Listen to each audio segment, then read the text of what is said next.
Hey there, YouTube. Today, I'm turning all this stuff into this. Let's get started.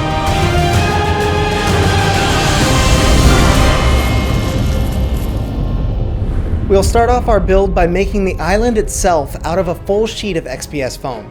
I'm cutting it out on a hot wire tool, but you can just as easily use a knife. And you can see that I actually didn't draw any shapes before cutting, and that's because I'm actually referencing this as I go along. I've gotten into a habit of making maps on incarnate.com before even pulling out my crafting material. I find that it helps me to plan out what I want without any messy changes later on, plus it's just fun to show off to my players, Discord members, and Instagram followers. Links for all that are in the description below. With the main shape of the island cut out, it's time to make some of the areas that slope down into sandy beaches. I started off using a hot wire knife, but I didn't really like the results I got from it, so I swapped over to this other attachment that you see on screen. Again, a hot wire isn't necessary, but it goes a long way in getting the smooth cut for this slope. With that done, I make a quick check with my 3D printed tower from Printable Scenery to make sure that everything is fitting the way I planned. Now, grab the blunt side of your favorite razor blade and start cutting up the edges of your cliffside. There's no real science here, but I do have a video on crafting mountain terrain that does go into a little more detail if you're interested. I did also score up one of the slopes to be a little bit more rocky on the sides. I wasn't sure about how it looked at the time, so I only did the one, but I would have done both had I known how great it looks in the end. Now we've got to texture the top of this big guy. You can use all sorts of things like a tinfoil ball, actual rocks, sculpt a mold, or your knife to do this, but I have a small patch of gravel in my backyard. While I stomp this foam into the ground like a caveman, feel free to like the video if you're enjoying this chaotic crafting session.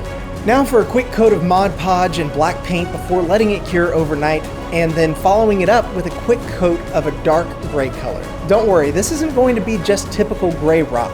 Looking back at my reference image, I liked how the cliffs were mostly made of collapsed mud and brown earth.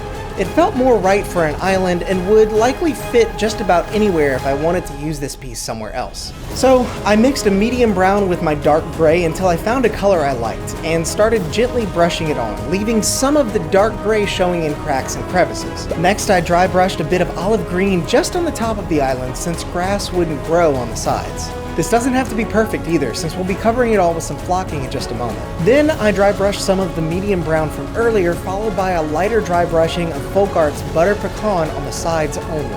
This is about where things really start to come together, and I put down some PVA glue in preparation for some very special flocking.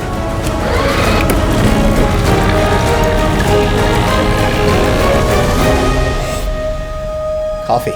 The wife and I save our coffee grounds for a few things, but one of those purposes is for deep brown earth flocking.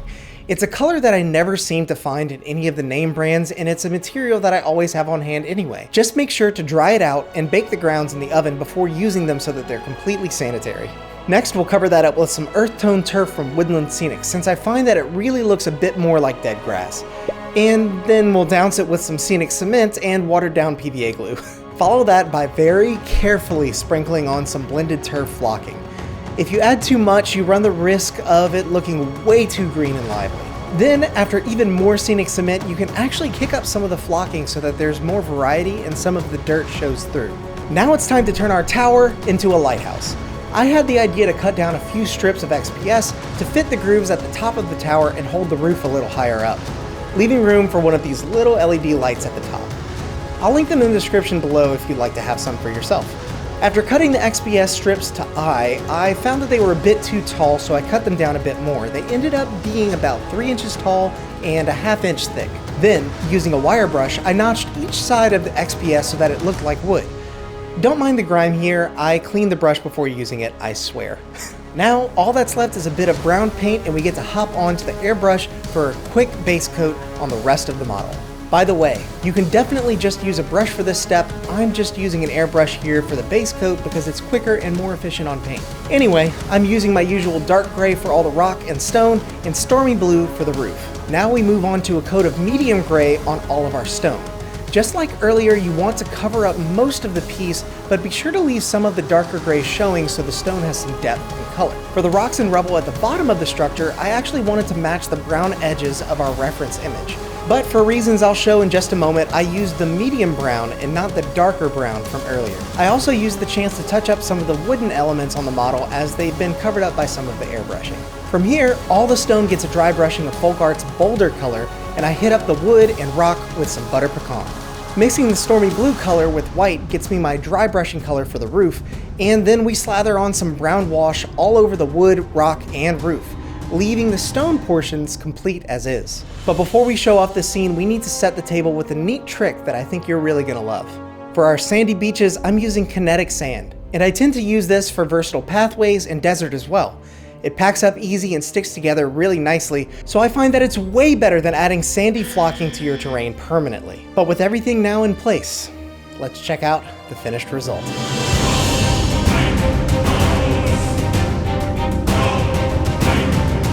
Believe it or not, this terrain was actually used in one of our live play sessions right after I finished filming this video. So don't forget to subscribe and check out the rest of the channel. As always, thanks for watching, and until next time, go out there and make some chaos.